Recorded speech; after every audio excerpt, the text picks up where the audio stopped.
ये मूवी एक ऐसे फ्लॉप नॉवेल राइटर के बारे में है जिसकी बुक अचानक एक दूसरे सिटी में हिट हो जाती है। उसे उस सिटी में जाके बुक की प्रमोशन करने से न सिर्फ शोहरत मिलती है बल्कि सच्चा प्यार भी मिल जाता है। अब ये सब कैसे हो गया, ये जानने के लिए एक्सप्लेनेशन की तरफ चलते हैं। मूवी का स्टार्ट हेनरी नामी एक बोरिंग से राइटर से होता है जिसकी बुक सेंसिबल हार्ट इतनी फ्लॉप जाती है कि हेनरी का सड़क पे आने वाला हाल हो जाता है। पर फिर भी हेनरी हिम्मत नहीं छोड़ता क्योंकि उसे नॉवेल राइटिंग का बहुत शौक है। हेनरी को उसकी पब्लिशर की कॉल आती है। उसे मिलने जाने पर हेनरी को पता चलता है कि उसकी बुक मैक्सिको में नंबर 1 पे आ चुकी है। हेनरी को तो ये सुन के यकीन ही नहीं आता है। वहाँ के पब्लिशर ने उसकी बुक को उनकी जबान में ट्रांसलेट करवा लिया था और वहाँ सिर्फ हेनरी की बुक की ही वाहवाह हो रही है। इसीलिए हेनरी की पब्लिशर उसे फौरन मैक्सिको जाने को कहती है ताकि वो लोगों से मिलके अपनी फैन फॉलोइंग बढ़ा सके और अपनी बुक को मजीद सेल कर सके। सीन्स मैक्सिको में मारिया नामी लेडी पे शिफ्ट होते हैं जो अपने सन डीगो को तैयार कर रही होती है ताकि उसका फादर एंटोनिया आके उसे ले जाए क्योंकि उसे खुद किसी काम से जाना है। एंटोनिया आके मारिया को बताता है कि वो डीगो को अपने साथ नहीं ले जा सकता।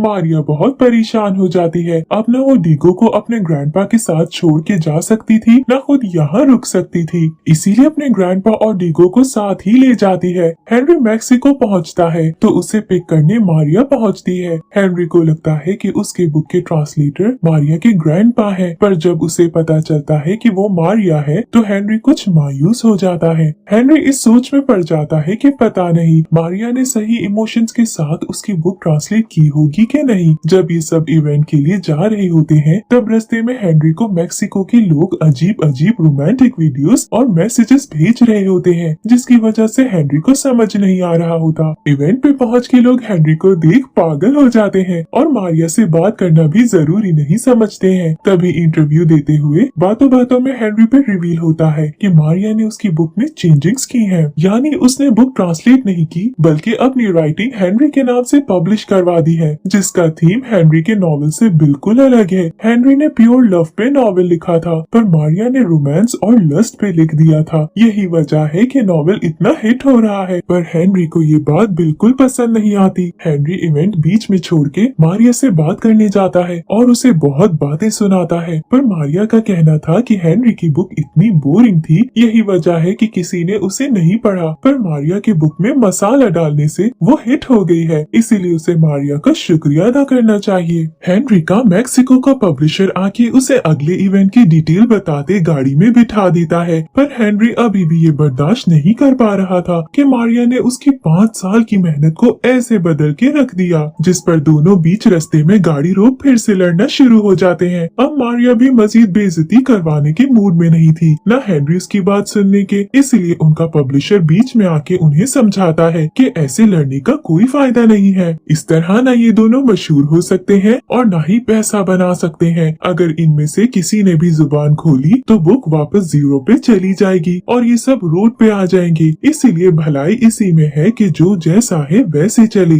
पब्लिशर की बात सुनते हुए दोनों चुपचाप वापस गाड़ी में जाके बैठ जाते हैं, पर एक दूसरे से कुछ खास खुश नजर नहीं आते हैं। हेनरी एक टीवी शो के लिए पहुंचता है जहां की होस्ट हेनरी से फ्लर्ट करने का कोई मौका नहीं छोड़ती। इंटरव्यू के दौरान हेनरी और मारिया 1 मिनट के लिए अपना कंट्रोल खो के सच बताने लगते हैं, पर फिर पब्लिशर का इशारा देख चुप कर जाते हैं। रात अचानक हेनरी को उसकी पब्लिशर की कॉल आती है जो उसे बताती है कि मैक्सिको में हेनरी की बुक की फेम देख के वो यहाँ भी उसी नॉवेल को ट्रांसलेट करवा के दोबारा पब्लिश करवाने वाली है। जो सुन के हेनरी मजीद अपसेट हो जाता है, पर कोई उसकी परवाह नहीं करता। सबको बस पैसे बनाने से मतलब था। कॉल के बाद हेनरी को दोबारा नींद नहीं आती, इसीलिए वो बार चला जाता है जहाँ उसे मारिया मिलती है। हेनरी उसके साथ बैठ के बात शुरू करता ही है कि मारिया को वहाँ एंटोनिया नजर आ जाता है। मारिया गुस्से में एंटोनिया के पास जाती है और उसके वहाँ होने की वजह पूछती है, क्योंकि एंटोनिया तो काम की वजह से टाउन से बाहर जाने वाला था, इसलिए उसने डीगो का ख्याल रखने से भी इनकार कर दिया था।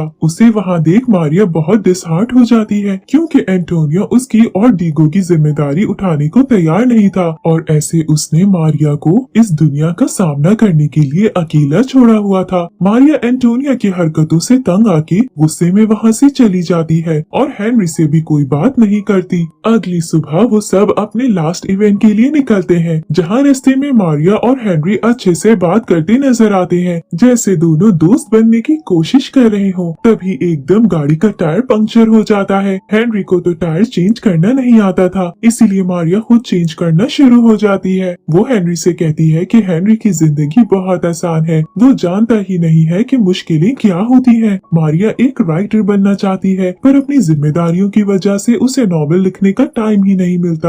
अब आहिस्ता आहिस्ता वो इन सब जिम्मेदारियों से तंग आती जा रही है। उसकी ये बातें डीगो सुन लेता है और मारिया से नाराज होकर वहाँ से चला जाता है। ये देख हेनरी डीगो के पीछे उसे समझाने जाता है, जहाँ वो डीगो को समझाता है कि मारिया एक बहुत अच्छी मदर है और उसे हद से ज्यादा प्यार करती है, इसीलिए उसे मारिया से नाराज नहीं होना चाहिए। डीगो हेनरी की बातें समझ जाता है और मारिया से जाके माफी मांगता है, जिसके बाद ये सब अपने आगे के सफर पे निकल जाते हैं। मारिया और हेनरी के एक दूसरे के लिए शिकवे खत्म होने लगते हैं। इवेंट वाली जगह पे पहुँच के लोगों के दिलों में अपने लिए प्यार देख हेनरी को बहुत अच्छा लगता है। हेनरी और मारिया का इंटरव्यू शुरू होता है, जो एंटोनियो भी टीवी पे देखता है। इंटरव्यू में फिर से हेनरी और मारिया के आइडियाज में क्लैश आ जाता है, क्योंकि हेनरी के लिए प्यार एक बहुत ही प्योर चीज है, पर मारिया के लिए प्यार एक धोखे से ज्यादा कुछ नहीं है। आखिर में दोनों अपनी थिंकिंग को कंट्रोल करते हुए इंटरव्यू के अच्छे से एंड कर देते हैं। एंटोनियो हेनरी से जेलस होने लगता है और उसके बारे में इंफॉर्मेशन जमा करना शुरू हो जाता है। हेनरी मेक्सिको में अपनी आखिरी रात अच्छे से गुजारने के लिए मारिया के साथ ड्रिंक करने चला जाता है। दोनों साथ अच्छा टाइम गुजार रहे होते हैं, तभी हेनरी जानवर की आवाज आने पर डर जाता है। मारिया को ये जान के बहुत अच्छा लगता है कि हेनरी मर्द को दर्द नहीं होता टाइप का मर्द नहीं है, बल्कि अपनी फीलिंग सबके सामने रखना पसंद करता है। हेनरी मारिया से एंटोनिया के बारे में पूछता है, जिस पर मारिया कहती है कि वो अपनी फैमिली को अपनाने के अलावा किसी चीज से नहीं डरता है, और मारिया को इस बात का बहुत दुख है। एक अच्छी और मेमोरेबल रात गुजार के दोनों सोने चले जाते हैं। अगली सुबह सबको बाय करते हुए हेनरी वापस घर जाने के लिए निकल जाता है, पर इस ट्रिप के दौरान ये सब इतने क्लोज आ चुके थे कि कोई भी खुश नजर नहीं आ रहा था। मारिया वापस अपनी रूटीन शुरू करती है। रात वो बार में ड्यूटी दे रही होती है कि वहाँ एंटोनियो आके उससे बात करने की कोशिश करता है। वो मारिया को डीगो के लिए पैसे भी देता है, फिर उसे वापस इमोशनल करते अपने प्यार का यकीन दिलाने में लग जाता है। अब बात कुछ ऐसी है कि लड़कियां तो होती ही इमोशनल है। इतना अच्छा टाइम गुजार के और हेनरी के जाने के बाद मारिया पहले ही कुछ अपसेट थी, तो एंटोनिया के लिए उसे स्पेशल फील करवाना ज्यादा मुश्किल नहीं हुआ। दोनों साथ कुछ अच्छा वक्त गुजारने मारिया के घर चले जाते हैं, जहां मारिया एंटोनियो को अपने साथ रूम में सुलाने के बजाय बाहर काउच पे सुला देती है। एंटोनियो को ये बात अच्छी नहीं लगती, इसलिए वो सुबह होने पर मारिया के सोए हुए होने का फायदा उठा के उसके साथ ऐसी पिक्चर्स लेता है जैसे दोनों रात साथ ही थे। फिर वहाँ से चला जाता है। वहाँ हेनरी की फ्लाइट लेट हो जाती है और उसकी पब्लिशर उसे कॉल करके बताती है कि न्यू एडिशन इतने अच्छे से चल रहा है कि अब उन्हें फौरन हेनरी का एक और नॉवेल चाहिए, जो उसे 10 वीक्स में लिखना होगा। हेनरी के लिए इतना जल्दी एक और नॉवेल लिखना आसान नहीं था, इसीलिए उसकी पब्लिशर उसे वहीं रह के मारिया की मदद लेने को कहती है। कोई और रास्ता ना होने पर हेनरी मान जाता है। हेनरी और मारिया वापस अपने मैक्सिको वाले पब्लिशर के घर मिलते हैं, जो एक बार फिर दोनों को साथ काम करने के लिए मना लेता है। ये दोनों उसी के घर अपना ऑफिस सेट करके नॉवेल पे काम शुरू करते हैं। मारिया जब अपनी जिम्मेदारियां पूरी करके वापस हेनरी के पास पहुंचती है, तो उसे अकेले काम करता देख नाराज होती है। वो हेनरी से वादा लेती है कि हेनरी उसके बगैर दोबारा कभी काम शुरू नहीं करेगा, जिसके बाद हेनरी उसे अपने आइडियाज बताता है, जिनमें से एक भी मारिया को पसंद नहीं आता है। आखिर में कभी लड़ते तो कभी एक दूसरे की बात सुनते हुए दोनों नॉवेल लिखना शुरू कर देते हैं। हेनरी आइडिया देता है कि ये एक ऐसी लव स्टोरी पे हो जिसमें लड़की को लड़की से प्यार तो है, पर उसे ये खुद समझ नहीं आ रहा, क्योंकि आज से पहले उसे कभी प्यार हुआ ही नहीं, और लड़की प्यार में होने के बाद भी अनजान बनी रहती है। मारिया को ये आइडिया पसंद आता है। हम कहीं न कहीं ये बात समझ सकते हैं कि ये दोनों असल में अपने ऊपर ही बुक लिख रहे हैं, पर इस प्यार की हैप्पी एंडिंग होती है कि नहीं, ये जानने के लिए एक्सप्लेनेशन एंड तक सुने। आखिर में दिन रात की मेहनत के बाद दोनों नॉवेल लिख लेते हैं, पर हेनरी एंडिंग से ज्यादा खुश नजर नहीं आता है। मैक्सिको में कार्निवल होता है। मारिया हेनरी को नॉवेल की फिक्र छोड़ के कुछ टाइम पार्टी के लिए चलने को कहती है। हेनरी को पार्टी करना ज्यादा पसंद नहीं होता, इसीलिए वो जाने से मना कर कर देता है, पर मारिया उसकी एक ना सुनते हुए उसे जबरदस्ती अपने साथ ले जाती है। अभी दोनों एंजॉय करना शुरू ही करते हैं कि एंटोनियो वहाँ आ जाता है, जो मारिया को बातें सुनाने लगता है और कहता है कि हेनरी के आने के बाद वो बदल गई है।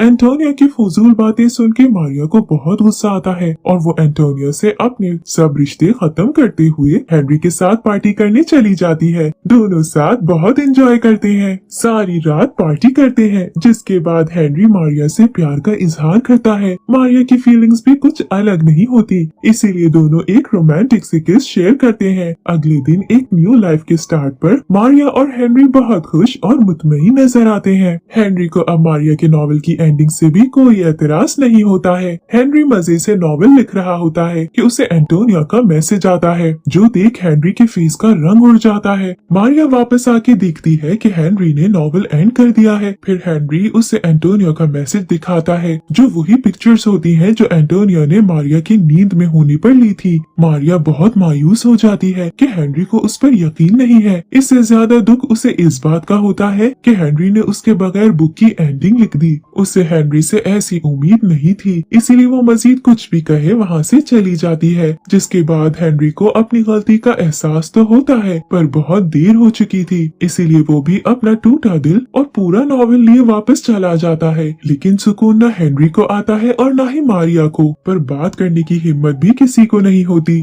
आखिर में हेनरी नॉवेल पब्लिश करवा के वापस मैक्सिको पहुंचता है, जहां डीगो मारिया को नॉवेल का पोस्टर दिखाता है, जिस पर हेनरी के साथ साथ मारिया का नाम भी लिखा था। मारिया को तो वो देख यकीन ही नहीं आता। डीगो उसे लिए इवेंट में चला जाता है, जहां हेनरी सबके सामने न सिर्फ ये बताता है कि ये नॉवेल उसने और मारिया ने मिलकर लिखा है, बल्कि ये भी बताता है कि पिछले नॉवेल में भी मारिया ने चेंजिंग्स की थी, जिसकी वजह से वो इतना चला है। ये सब बताने के बाद वो मारिया से अपने प्यार का इजहार करने ही लगता है कि एंटोनियो कबाब में हड्डी बन के वहाँ पहुँच जाता है, जो ये बर्दाश्त नहीं कर पा रहा था कि मारिया अब किसी और को पसंद करती है। इसीलिए वो वही इवेंट में हेनरी पे अटैक कर देता है, पर इससे पहले वो हेनरी को कुछ कर पाता, सिक्योरिटी उसे आके ले जाती है। लास्ट सीन्स में वही स्टेज पे मारिया और हेनरी एक ब्यूटीफुल सी किस शेयर करते हुए हमेशा साथ रहने का वादा करते हैं, और इसी के साथ मूवी की एंडिंग हो जाती है। Thank you for watching.